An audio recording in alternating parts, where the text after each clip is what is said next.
Welcome to Real Lessons on Real Estate.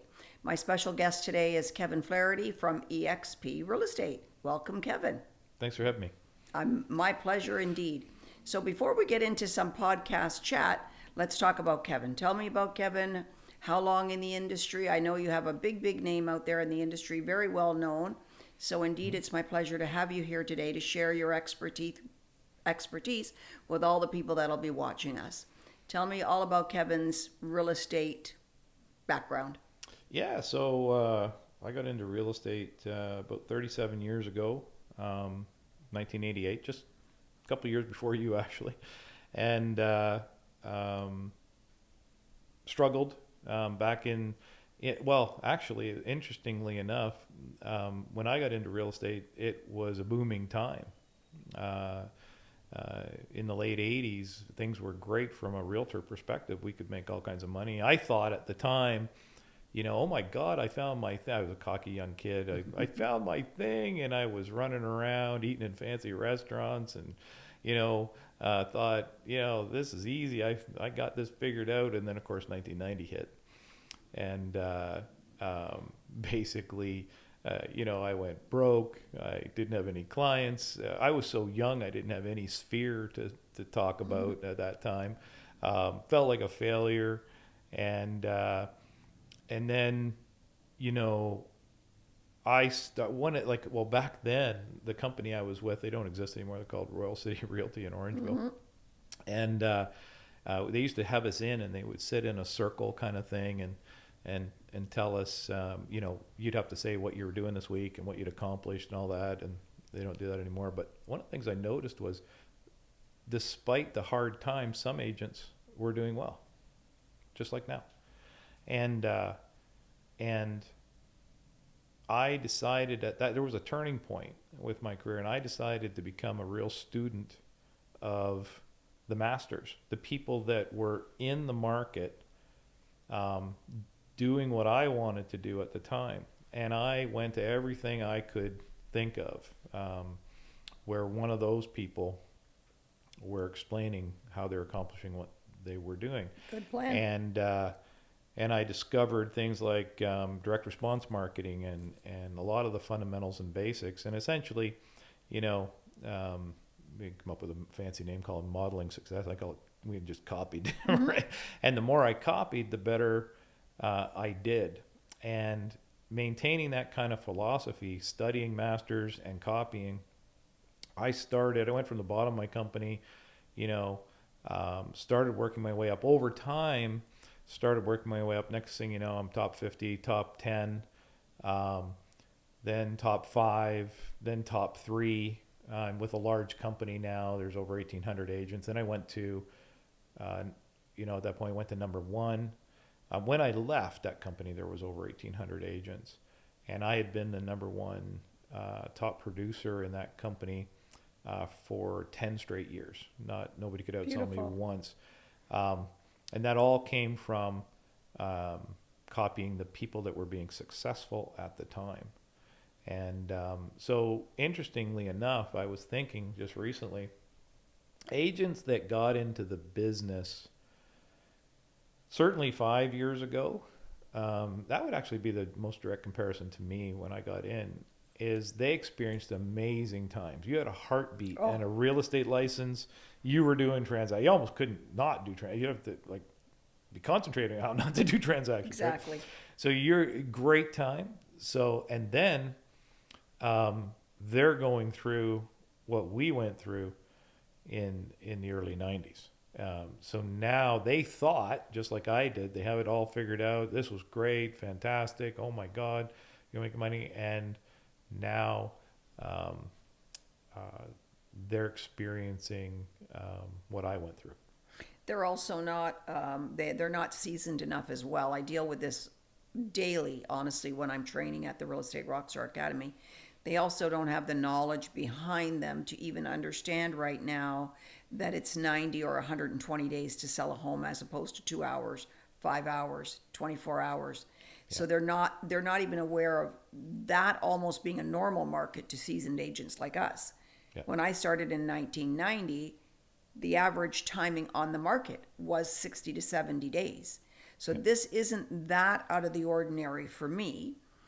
Working this much harder to get your deal done isn't out of the ordinary for me, but it certainly is to agents that are, I would say, anywhere from 7 years and down in the industry right now, have no concept of how to be dealing with that.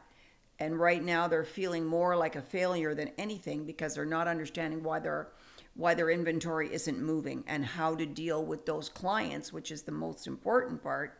How are we keeping that Mr. and Mrs. Seller calm when their house isn't moving? Right.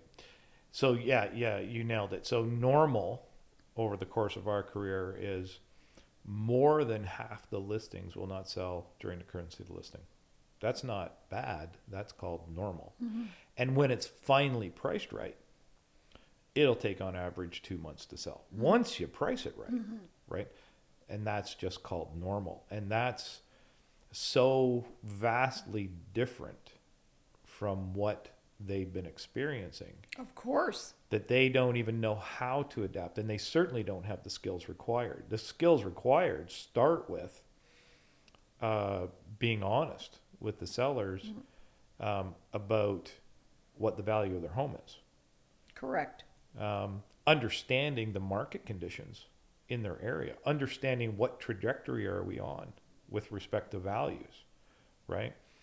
So, yeah, like by not being honest with sellers up front, you actually cost them a lot of money because they make decisions based on the information that you provide them. You see, one of the big things I noticed, or I believe is happening, is if you were to ask a seller, would that agent take your listing if the agent knew 100% that the house wasn't going to sell? If you ask the sellers that, they would tell you, no, the agent wouldn't take it. But the reality is, the agents will take it. They would take it. They do take it because in the absence of marketing, which is what I discovered that had to fix it, and they haven't discovered, they don't have a foundation that they're operating on. In the absence of marketing, they take a house because that'll make the phone ring. Of course. And they won't sell the house, but they might sell something or they do an open house and they get some clients and they might go sell another house.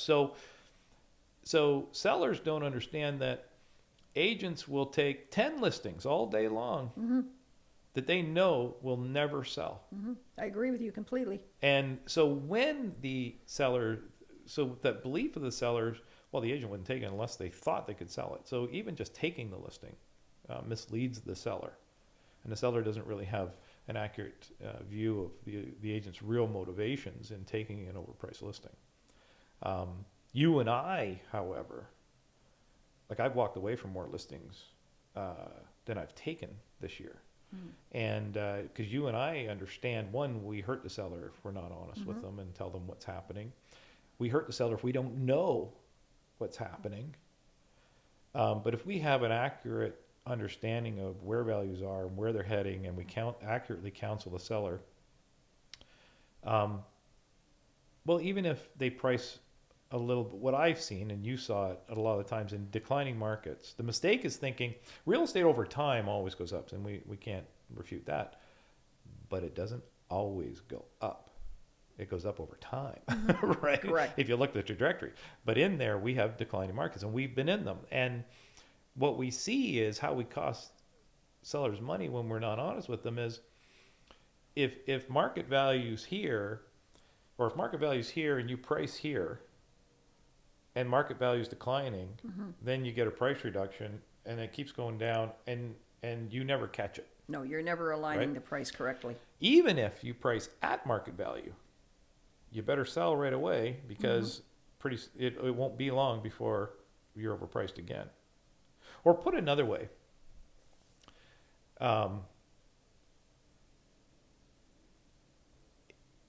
if you really want to counsel your sellers accurately, you need to really, really spend the time studying their particular small little niche market, that type of home, that category home.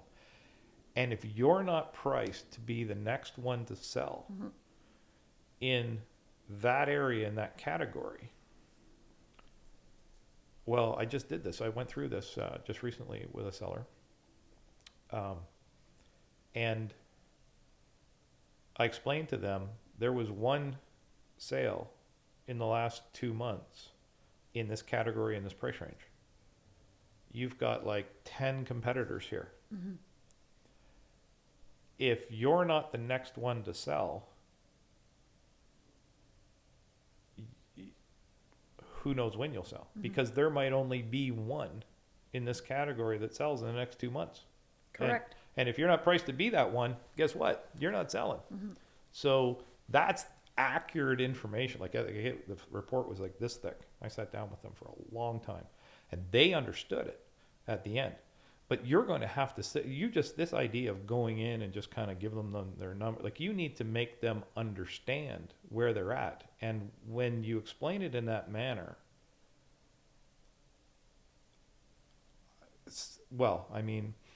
a lot of people will understand if you do your research and you explain it to them in detail. I think you have to explain it to them in detail, definitely so, because we are in a sliding market without a doubt. And I also think even when you're doing your CMA for the client, when we were in a busy, booming market, I think it was just a guessing game a couple of years ago for a lot of people. What should I price this at today and see what happens? Mm-hmm. Today, I think if you are not absolutely accurate, and I'm going to go back to when I'm training, I say to people, I expect you today, if you're doing a CMA, to have physically been inside every single competition that there is. Mm-hmm. Because if you have not viewed that property inside out, mm-hmm. there is no way you're making a 100% accurate decision on what that seller's worth. Do you remember when we used to go around? There used mm-hmm. to have a bus, and mm-hmm. it was just inspection day. Yeah. That's back to our old ways, right? Yeah, and it's the only way today to be totally accurate. I mean, we all know pictures lie about homes. Looks fantastic. You get there, you're shocked. Mm-hmm. Your clients are disappointed. But physically, if I have 8 competition and I've gone in them, I have a much better understanding of where your price is going to sit. Mm-hmm. And agents, I find, they're just not doing that legwork today. They're lazy. This seems like a lot of effort to make $50,000. Mm-hmm. Yet we're not making any money over here. Mm-hmm. But yet you don't want to put that extra effort in to go and see exactly what you're talking about. Even the solds. I know you can't go inside them, but why are you not driving by the exterior of that home mm-hmm. and getting a better idea of mm-hmm. why they may have sold and you didn't? You see, Lorraine, they couldn't fail before. If they priced the home low, it sold way above asking. If they priced it high, it even sold, mm-hmm. right? So what they've been taught is, I just got to get the listing. Correct. Everything will work out. And they got it wrong before, and it just didn't matter. Now you get it wrong. And it matters. Right? Big time. It really matters. And they don't have the experience of when listings were selling, they went down to selling in hours there at one point, mm-hmm. or even if they're selling in days, they don't have the experience of the work it takes, not only in the initial work we're talking about that we're accustomed to from the 90s, but the work of working with that seller mm-hmm. for God knows how many months. While the seller becomes more frustrated with mm-hmm. you. And that's why, back a long time ago, from a lot of learning, I learned what sellers will turn around. They get tired if you tell them it's your price, you better reduce it. Mm-hmm. And they flip it around finally and turn it into, what are you doing to get me top dollar for my home? Mm-hmm. And the reality is a lot of realtors are simply slapping a home on MLS and not doing the research like we pointed out, slap it on MLS and then wait mm-hmm. before they ask the seller for price reduction. That seems to be the norm. And that's why so many listings sitting out there right now. No, there's a lot of listings sitting there. A lot of listings and a lot of frustrated sellers at this exact time. Mm-hmm. What do you see, Kevin, as a prediction up until the end of 2025? How do you see things going? So, well, I mean, from what perspective? From a realtor perspective, I guess is this for mostly real estate agents? Your podcast, your audience, yeah. Well, from a realtor's perspective, there's a great extinction event occurring from a realtor perspective. It's not theoretical; it's already starting to happen, and I anticipate in the next 3 to 4 years there will be half the realtors out there that there are right now. But you know what? Actually, let's do this. Let's go back. There's a perfect storm brewing. It has been brewing for 2 decades.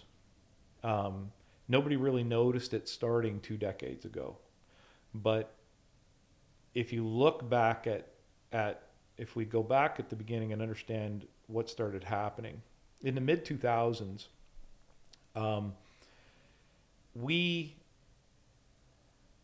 several things started happening at the same time. One, we started moving, lax lending started occurring bigger. Do you remember before 2008, before the housing crisis in the U.S., they built their house of cards long before, we never built their house of cards like theirs, but they started into their subprime lending. Do you remember just before their meltdown, we started going down that road? The subprime lending started getting 40-year amortization mortgages here in Canada, right? Like we just started going down that road when we saw the implosion occur south of the border. And then we went, whoa, whoa, whoa. So we never went down that road like they did. But what started happening in the mid 2000s is lending started laxing. Interest rates started dropping. They're around 2.5 in the mid 2000s, something like that. They start dropping and investors start showing up. That's like the beginning of where the investors start really showing up on the scene. And that's kind of in my opinion, that was kind of where, if you look back to this perfect storm that's formed, that's where it first started.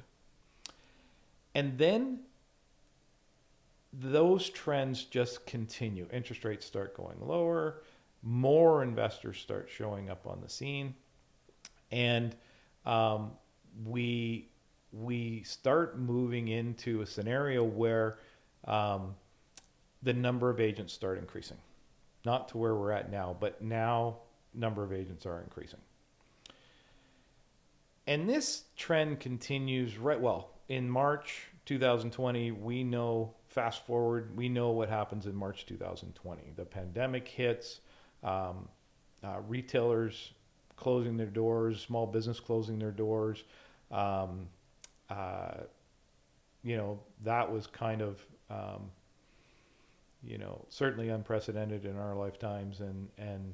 And all of a sudden what happens there is, and so the perfect storm's brewing, the number of agents increasing, every investor started increasing. Remember all the investment, you can start looking at it, but over time it went crazy. The investment was like, that was the thing to do. That was the golden ticket, start buying real estate and flipping it, right? Starts getting extreme. Pandemic hits, and we drop interest rates to 0.25, something like that. I think the lowest is around 0.25. While at the same time we start printing money. We increased our money supply, the M2 money supply, by about 25% here in Canada. So we had about 1.5 trillion. I think it's over 1.8 trillion now. And of course, that's going to lead to, because we were there too, we saw that, right? That's going to lead to inflation, but it doesn't happen right just yet, right? It's all happening very fast. So we know it's going to lead to inflation. So what happens when they drop interest rates to almost nothing, and increase the money supply right away, real estate transactions explode. Inventory goes to nothing. While at the same time, real estate agents, all the people that were losing their jobs and getting out of, right, wanting to work from home, and that's, so at the time, number of agents are exploding, and we go all the way up to 70-ish thousand. I think we might, 76, I think, yeah. I think we might have peaked, yeah, 75, 76. We're at 70 today, but it explodes, like it's massive. And this is now the storm's really here, right? And you and I know, because we spoke back then. I was talking to you back then, and we were like, "This is unsustainable, right? Like it's impossible for this to be sustained. We know what's going to come next. We've already been there, right? I had people when I first got into business interest rates, mortgages were coming due at 20+%. All right, people, it's unheard of now, but people thought interest rates would be low forever, right? So we know what comes next, and of course, what happens, what you would think happens. Transactions create, new home buyers are what happens is interest rate or inflation starts increasing, right? Took time, a little window there, it took time. Interest rates, they have to start raising interest rates to combat inflation. Inventory's down to zero. A ton of realtors now. And where we end up is first-time home buyers are priced out of the market. They can't buy, which pushes everything up. Sellers who lock in at the low rate, whether it be variable, if they locked in variable, they weren't even making interest rate payments to their mortgage was going up. Or if they had a fixed, they're locked in. So they see what's happening, they just don't move, right? They stay with their rate.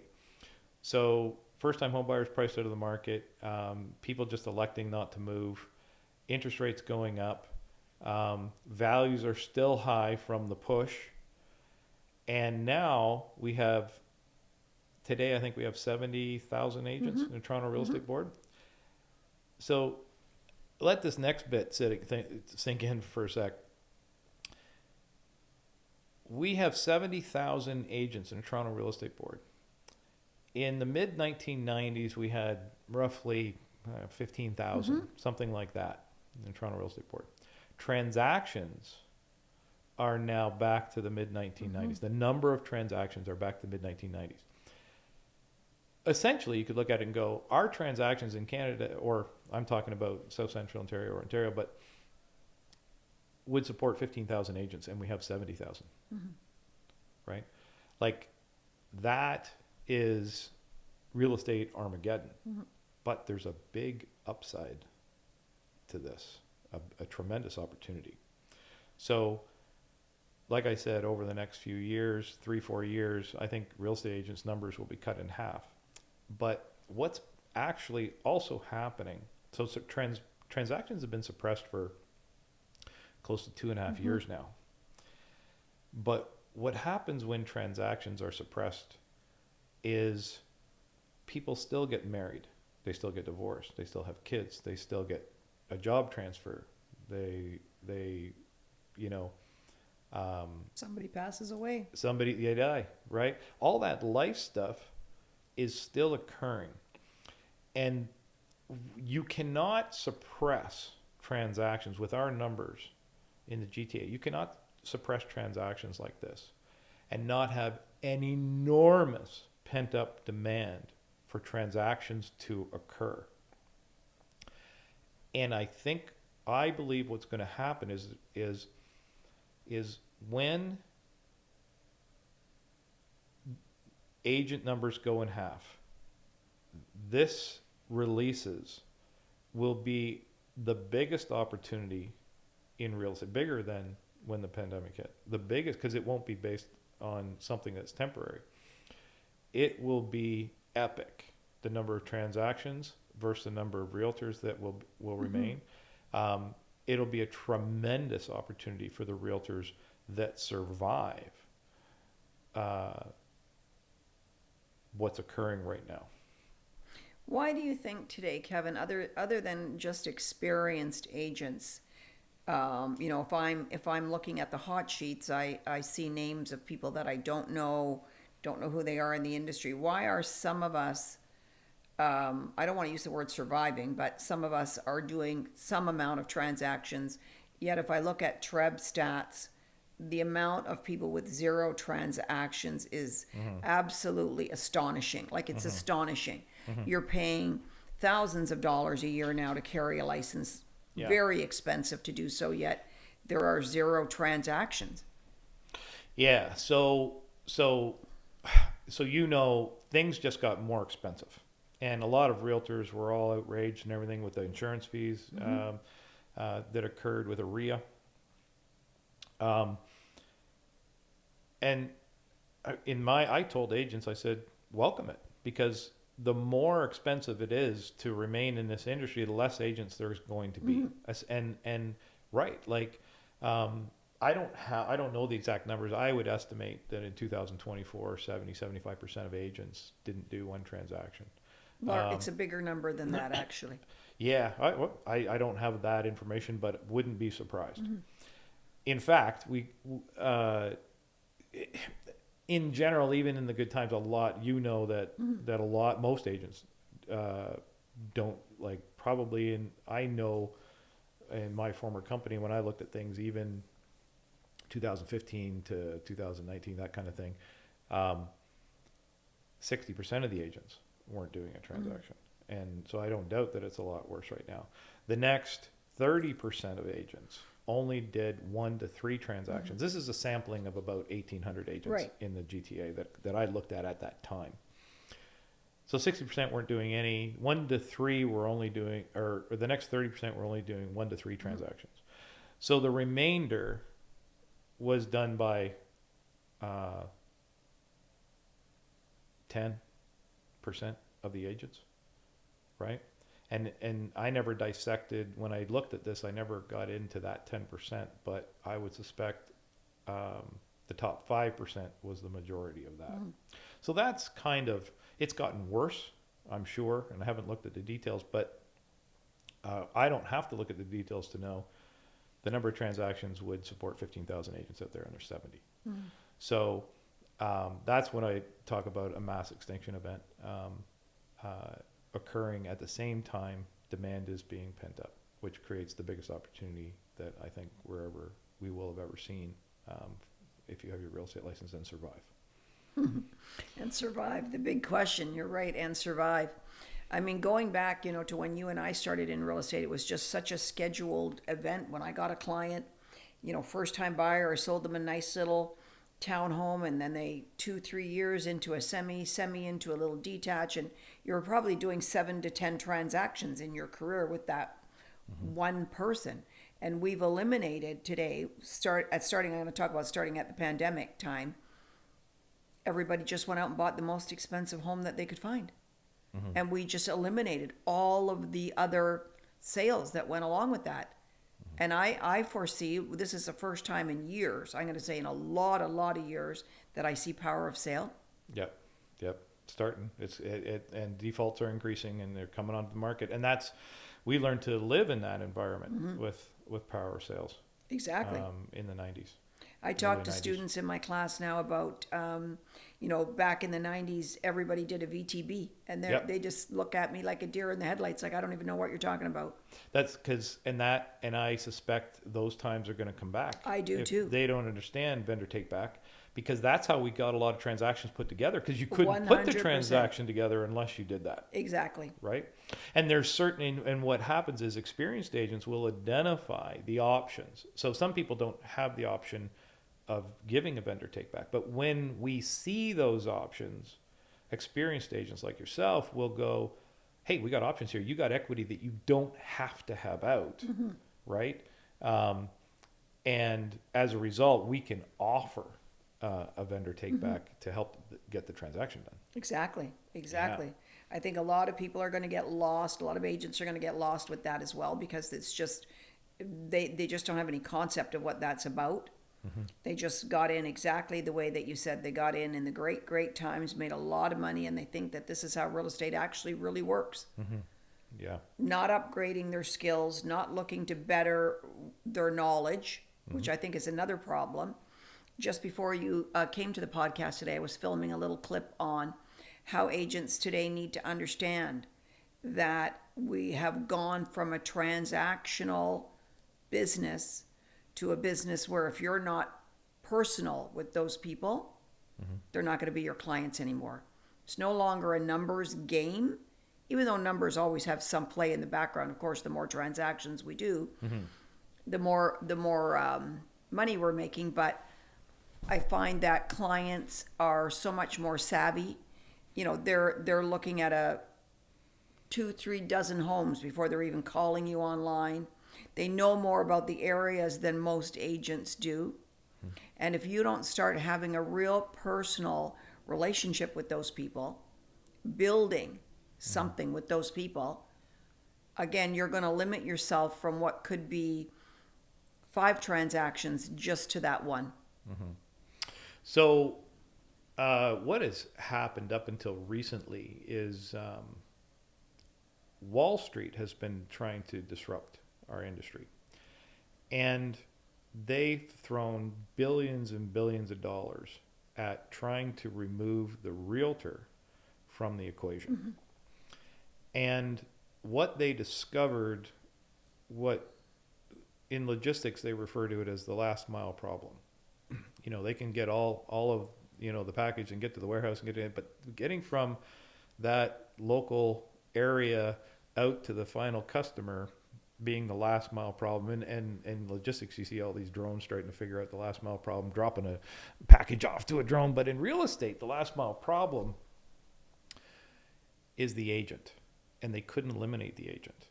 And that's exactly what you're talking about. When it comes to the largest transaction of your life, you want someone helping you through that transaction that's knowledgeable. It's not, see, most people think of selling real estate as an event. Selling a house is not an event. No. It is a process, and it is not an uncomplicated process. And there's a lot of stuff in there that you need to know. And the more experience, the better. And while it's kind of like all of our industry was heading towards this more automated, faster pace, less experienced, it all has come full circle now. And they were unable to solve the last mile problem and eliminate us from the transaction. Now they've recognized that, by the way, and they've stopped pouring the money in to trying to eliminate us. Now they're trying to work with us. They recognize that they have to work with us, and that we're essential to the transaction.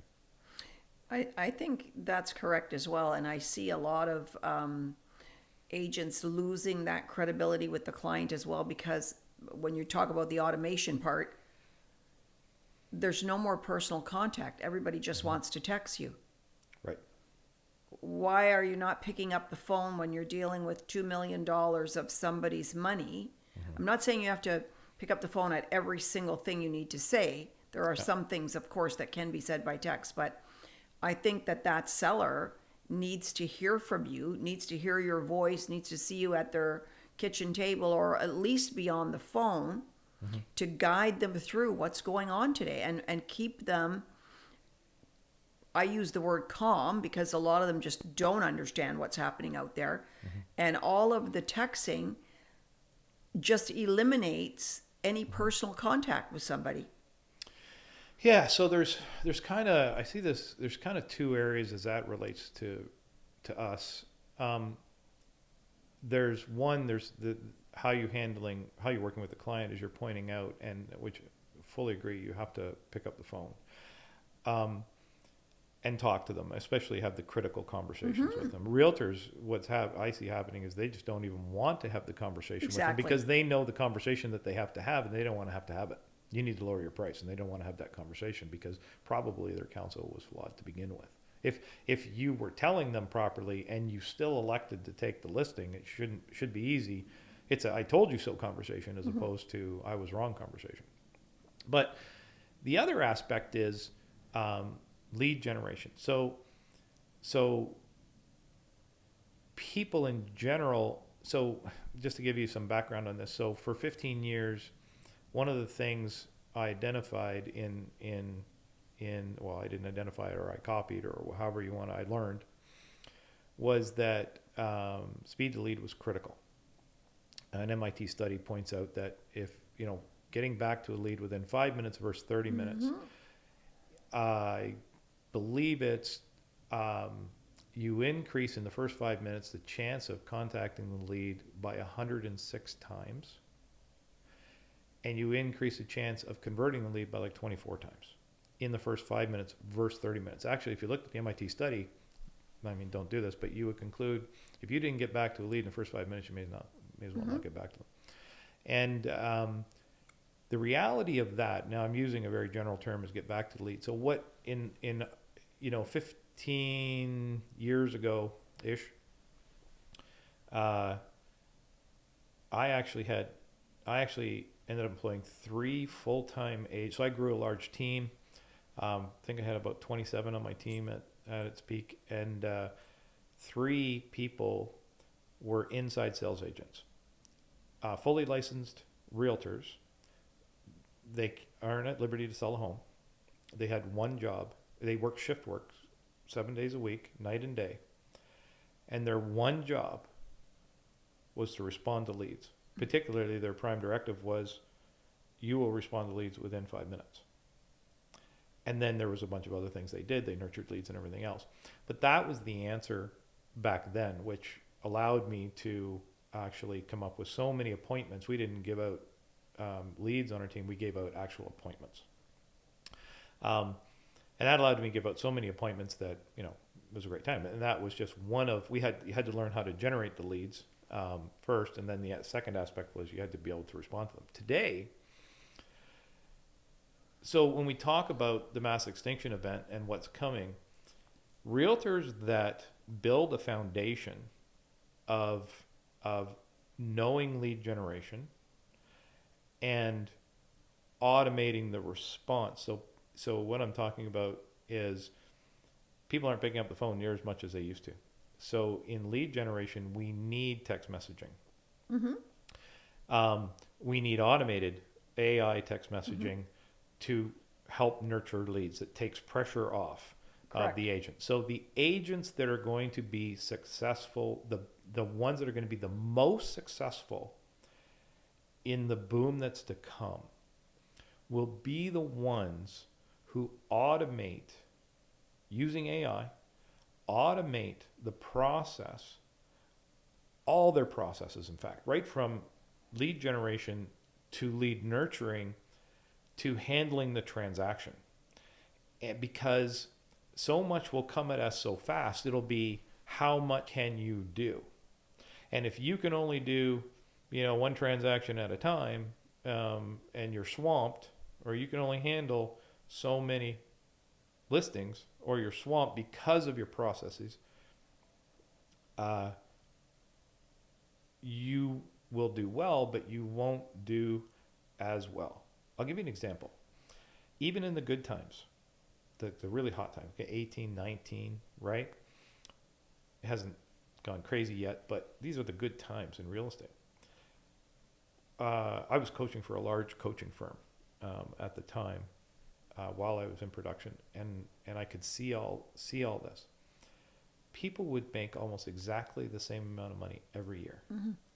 Like if you talk to that agent, the market would shift, but it's a really good time in real estate, and you can bet they're going to make, I made 175, and I did it this year and this year and this year and this year. That's a systems problem. In other words, the market is far better. They're taking as much as they can take, and they hit that peak. And what you get is, I make the same amount of money every year.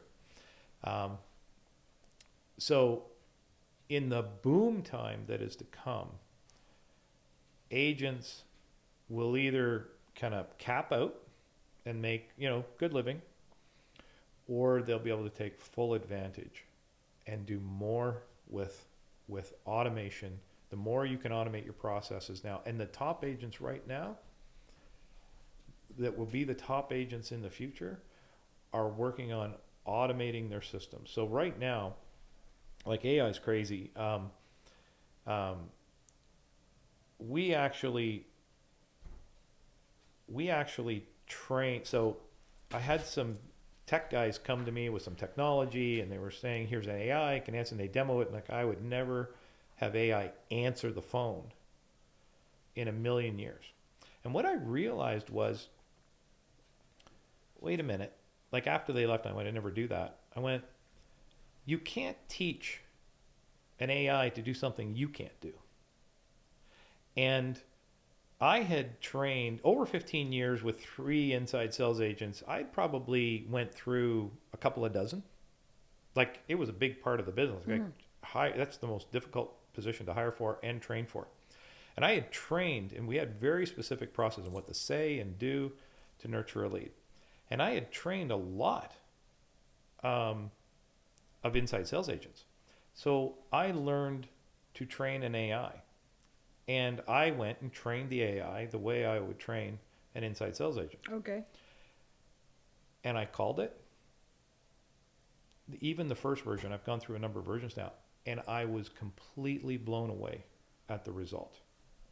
And how, well, first of all, right now, I can't believe that half the people don't even know it's an AI that they're talking to. I'm sure half do, but half don't for sure. And I put this in place to answer the phone when now listen, don't get me wrong, because here's what a lot of agents will do. I can get an AI trained properly and I don't have to answer the phone. That'll be where they want to run to. I'm not saying that. Answer the damn phone. But when the boom comes and you're busy and you can't answer the phone, because if I even threw 4 or 5 active buyers that were going to buy in the next 30 days at an agent right now, they'd be maxed and they wouldn't be answering the phone, and they'd stop responding to the leads because they're doing that manually as well. They'd stop all that and they start servicing the clients. That's what leads to this feast, famine, roller coaster stuff. So if you build your systems for when you're busy, I can't possibly answer the phone right now, and that answered the phone. The question is, what's better? Right. Not answering the phone, or this thing answering the phone. And you can have, there's a lot of room for debate here. But I'm not saying don't answer the phone. I'm saying what's better, you answering the phone, not answering the phone, or this thing answering the phone.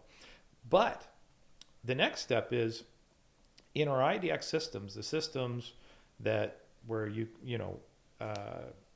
can search all real estate on a website. Those IDX systems that agents use for lead generation and nurturing. The AI, if it's debatable, I could tell I don't like talking to an AI. I don't like the idea of an AI talking. I can tell you when the AI is nurturing leads coming in by texting them and sending them homes, matching what they're searching for, modifying their criteria, doing a lot of automated things in the background. I can tell you this, you definitely can't tell the difference between that and a real person. So what I came from, my model of having 3 full-time employees working 7 days a week, night and day, just to make sure leads are responded to in a timely manner, can now, a big chunk of this is, it's not theoretical, it's now automated, right? And agents that are pursuing agents that are pursuing systems that will allow them to do more when the boom hits, will be the winners. Beautiful. Yeah. So let's change our topic a little bit and tell me more things about Kevin. Let's talk more about Kevin. Yeah. Tell me what Kevin would tell his 20-year-old self today. What Kevin would tell his 20-year-old self today. Well, and it doesn't have to be real estate. It can be whatever comes to your mind. Yeah, because I think I was right around that age when I got into real estate. I was very young. So, it's not always going to be a booming time, but I think a lot of people figured that out. But, a while back, our industry is flawed. a lot of people getting into the industry, I mean, it's so commonplace to us. We've had so much experience. We have to actually really work to figure out where somebody's head might be at as to what they know and what they're believing and what they think. And when somebody first comes into real estate, they believe that the company they select is going to help them. Correct. And the people around them are going to help them. Correct. And what they find out, what I found out pretty quick, I had an advantage, but what I found out pretty quick was not only are they not going to help you, they'll actually steer you the wrong direction. So if you're a young agent and you're sitting beside the number one top producer in the office, which will never happen these days, but let's say it happens, you're sitting beside, even today, you're in your office and you're sitting beside the number one top producer in the office, and you say, hey man, should I go left or right at this stop sign ahead? To that top producer, if you should go right, he'll tell you to go left. You should go left, he'll tell you to go right. Right? So that's why I say the old broken and then I add toxic model. So the part where they actually mislead you. The only person in that company that wants you to truly do really well is maybe the owner. But the owner, depending on the company size, is not the manager. No, not the manager. And, very rarely. Yeah, and I mean the managers. Let's face it. Like, I don't want to offend any managers out there. I have utmost respect for the managers, and they serve a critical role. They're often they know all the legislation, all the rules, they keep you out of trouble. Like they're good with that. But let's face it. If you could make $1 million, or not even $1 million, like you could make a few $100,000 in real estate, you probably would not run to a management position for sometime 60 to 75,000, something like that, a year. You would not take that position. So what we get is the managers are very helpful, critical role. They're very knowledgeable, highly experienced, really important piece of the real estate business. But they're the ones that, for some reason, can't do. Because let's face it, if they could, they'd be doing that, right? So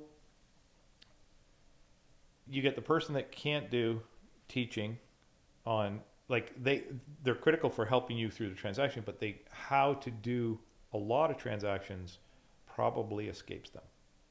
And probably the owners haven't been in real estate sales for a long time, right? So I want you to do well, but he may not even be able to counsel you on what to do to be highly successful. Or can't counsel you because the brokerage is too big. Right, because there's only so much of him to go around, so there's no Exactly. time. So that's when I discovered, like I went through when I was young, and then I discovered the only people that can help you can help you, are the top producers in the industry. And the other thing about that is they have to have a proven system that is duplicatable. So, kind of seeing the models when I belong to eXp Realty now, and eXp Realty was literally built for what we're going through right now, being cloud-based and a lot of other things. Well, there's one of the major things that's different about this company is realtors are aligned to help each other, honestly and truly. So compensation drives behavior, quite frankly. So what they did, our founder's just a genius, Glenn Sanford.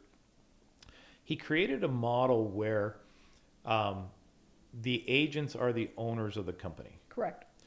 And they share in the revenue of the company, not profit, because most companies don't have any of that except eXp Realty right now.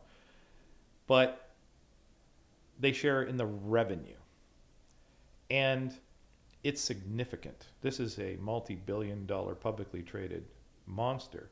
And they have right in our company charter, they will share half the revenue, not profit, half the revenue with agents based on their productivity in 3 primary areas. Like you get stock when you do your first transaction. When you cap, you get stock. When you if you hit a certain production level called icon, you get your cap back, right? This company, when I first heard about it, I didn't understand because the math didn't make sense to me because I didn't look at it at a deep level. I had somebody just kind of tell it to me on the surface and didn't make any sense to me because I was at a low fee brokerage, right? And I was still paying that brokerage somewhere in the neighborhood of, you know, $50,000+ just for transaction fees a year. And that was the lowest that you could get. And then when I first heard about this model, it didn't make sense because it was like, I didn't understand. This company has paid me a lot of money, hundreds and hundreds of thousands of dollars to be with them in the short time I've been with them. And that's the part I didn't get. Like, how can a company pay me to be there? And in eXp, you're not just, you know, an agent selling real estate. You're an owner growing a brokerage with our founder, Glenn Sanford, who's sharing in ownership by giving you free stock as you produce and sharing in the revenue of the company. Now, because he's, you know, a genius, essentially, he's structured this model so that agents are now aligned to help each other. So I belong to one of the strongest groups within eXp Realty. We call ourselves honey badgers. I see that on your shirt. Yeah.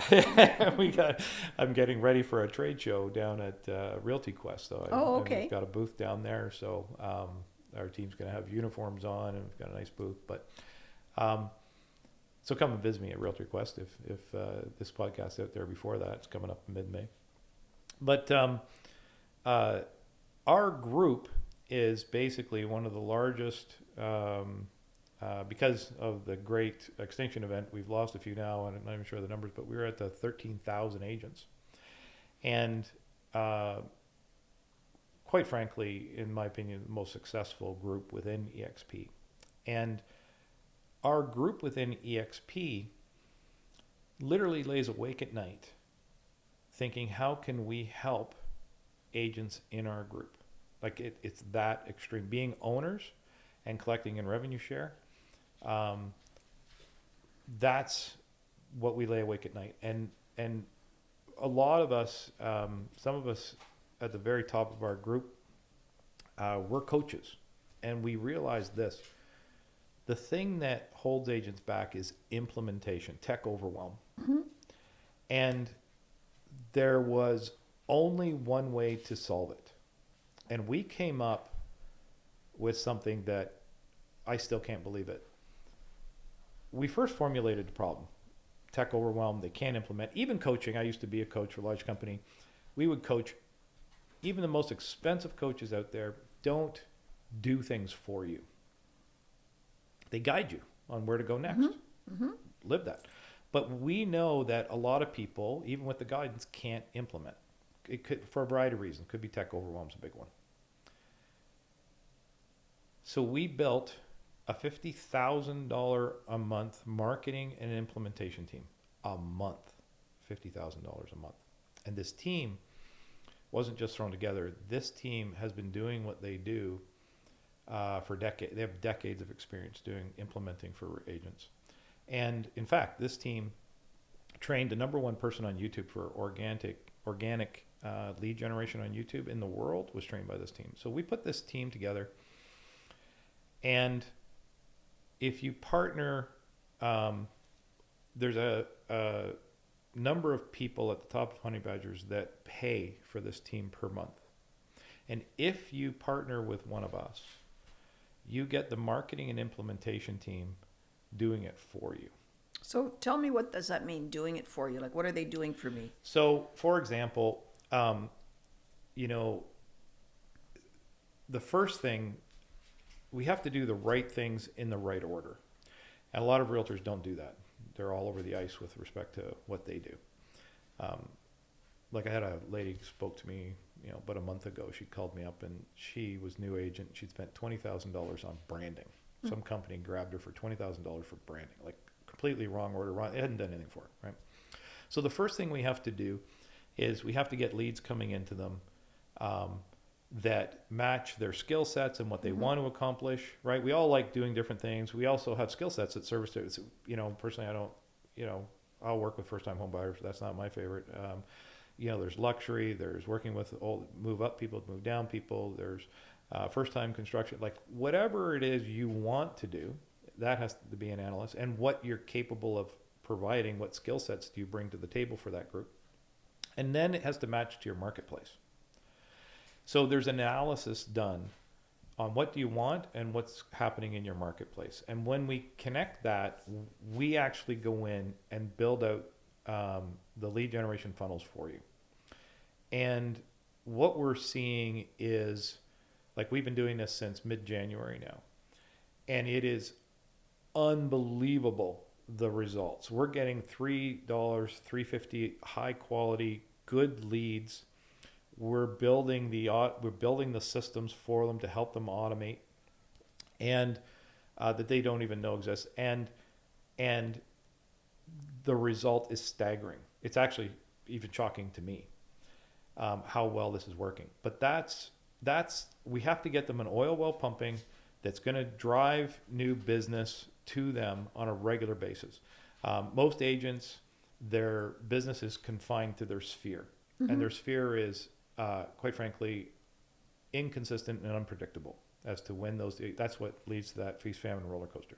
Well, I don't even think that the average agent, and I'm only speaking from when I'm training people, I don't think the average agent actually even knows how to work their sphere. No. I don't even think Exactly. that happens properly. Right.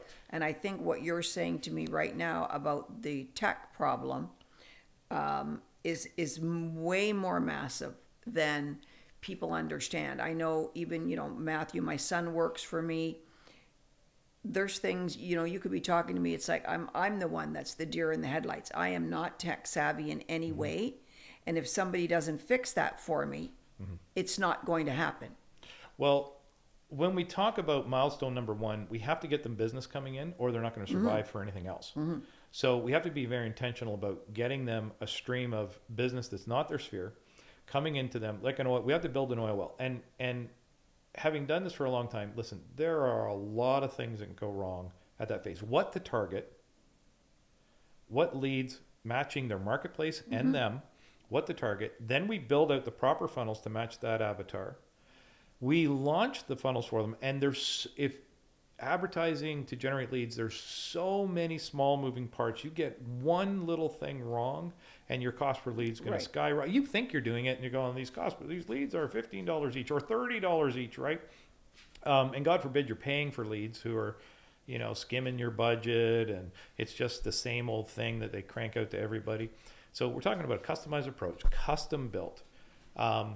Then we get the leads coming in, and we immediately move to teaching them on conversion of the leads, both an automated and what they're doing to convert the leads. That's milestone number one. Because if we don't do milestone number one and we don't focus it and get it right away, they're not going to be around for milestone number two. Once we get the leads coming in and we get them doing 2 or 3 transactions a month, we can then be more intentional about their branding. So we have a specialized person that goes in, brands across, builds their brand unique to them to meet the avatar that we built, right? So what they're trying to accomplish across all mediums. Then we start working on content creation. And it's amazing. And I'll tell you, this content creation stuff, they know exactly what to produce to generate leads, exactly how to produce it. And they can't produce it for you, but it's so aggressive. Like, first of all, if you're thinking you need more than your iPhone, that iPhone, you're wrong, right? You're overthinking it. In fact, what happens is they'll get on the call with you. Your video is going to be up and running before you get off the call, because they know if they get off the call with you, you won't do it. So it's literally up and running before you got off the call. We just brought a person over into our group, and the video, she's cranking out videos like it's unbelievable. I'm so proud of her, right? And she's older like us and not into the technology or anything, and she's already telling, oh my God, the feedback I'm getting in her sphere, and they're loving the videos. Like it's just awesome. So we're getting them the leads. They're doing the feedback I'm getting is this just changed my life, right? This is unbelievable, whether it be older agents or even the newer ones. And then it doesn't end there. We start moving on to articulating your value and then repeat and referral business. So it's an entire process with the right things, right order, and we're basically doing it for them. And here's the thing. It doesn't matter what coaching company you go to, what brokerage you go to, what team you go for. No one's going to spend $50,000 a month on a marketing and implementation team to do it for you. It is an completely unprecedented offer in the industry, and it's exactly what agents need right now to push them ahead. You're a wealth of knowledge, Kevin Flaherty. Thanks. You are. You're well, it took 37 years, so. Oh, that's okay. You're a real estate wealth of knowledge. Before we wrap up for the day, I just have one more question. Yeah. One more question for you, just to tell me what you would tell new agents just getting their license today. What's your words of advice to them? Brokerages will make all kinds of promises to you about what they're going to do for you, and at the end of the day, you can save a lot of time and basically recognize that you're going to be on your own when you join the brokerage. With that real estate license they give you, they should just give you a license that says go figure it out. Mm-hmm. I remember those days when I got my license. I totally remember that. Yeah. Knowing nothing. Here's the key to an office. I knew nothing. Go figure it out. Mm-hmm. And you're in a toxic environment where they're not going to help you. I did figure it out, but it took a very long time. I thought people were there to help me too. Very long time. I had to learn that. Oh, right? Yeah. So I would say you can go through that process with the old broken model. You'll also be in a scenario where they might close the doors tomorrow too in this current environment, like especially moving ahead over the next year or two. You could just have the carpet pulled right out from under you. That's going to start happening, mark my words, a lot moving ahead from this point on. You want to be on a stable foundation where the model that you join, like eXp, is sustainable, built for the current market that you're in. Then you want to, in eXp, you have to choose a sponsor. That's the person that's going to help you, and choose wisely. So our group's called Honey Badgers, and if you partner with me or some of the people that's paying for our $50,000 a month marketing and implementation team, you're going to, you're still going to have to do the work. If it almost, I haven't seen it fail yet. It just started at the beginning of this year. I haven't seen it fail yet. But if you're engaged with this marketing team, well, I actually saw one person fail, but they never engaged with the marketing team, never even started, right? So it's like that one didn't count because it wouldn't even engage. But if you engage with this marketing team and you follow the process and you get them working for you and you're willing to work the leads the way we show you to work them on top of the automation systems, that's going to be your best bet. So you're going to have to align with somebody that has the experience, that knows, has been in these markets before, knows what you're facing, and knows how to push you ahead. I don't meet a lot of people today at all that have, other than what I call, the people that you know and the people that I know, and there's not really that many of us left, to be very honest. No. I don't meet a lot of people at all that have any concept of what these changing markets are about, because they've never ever experienced a down market. They've never even experienced a market where the prices are dropping. Right. They've always been rising, right. Always rising. So it was great. You're selling people investment properties. Prices are going up. You're the good guy. You're getting more deals out of it. Sell the investment, get them another 2 investments. And now, everyone is just sitting back going, WTF, what's happening here? And I don't know how to manage. So I think you're right. I think when you're a new agent choosing somewhere to be parking your license, you better be doing your homework and understanding exactly what your options are. And I don't think enough people either weigh out their options. They just kind of think they have to pick somebody right away. They don't even really, I don't think, know the proper questions to be asking the people that they're interviewing with. But, knowledge, as they say, the whole way across the board in our industry, knowledge is power. And it starts from the day you get your license. Get some knowledge, understand what's going to be ahead of you. Speak to veteran realtors that can tell you the ups and downs and what to prepare for. And I think one of the biggest preparations out there is financial. Financially, this is a very expensive job for a lot of people. And new agents, again, get their license and they're more impressed, like you just said, spent $20,000 on branding. They're more impressed with their picture on a pen Yep. than doing a transaction, which is just such a backwards way of looking at our industry. Kevin, pleasure having you on my show today. You're a wealth of knowledge. I wish you every success with eXp and in every endeavor that you take on. Thanks It's been my me. pleasure. I appreciate it. Thank you.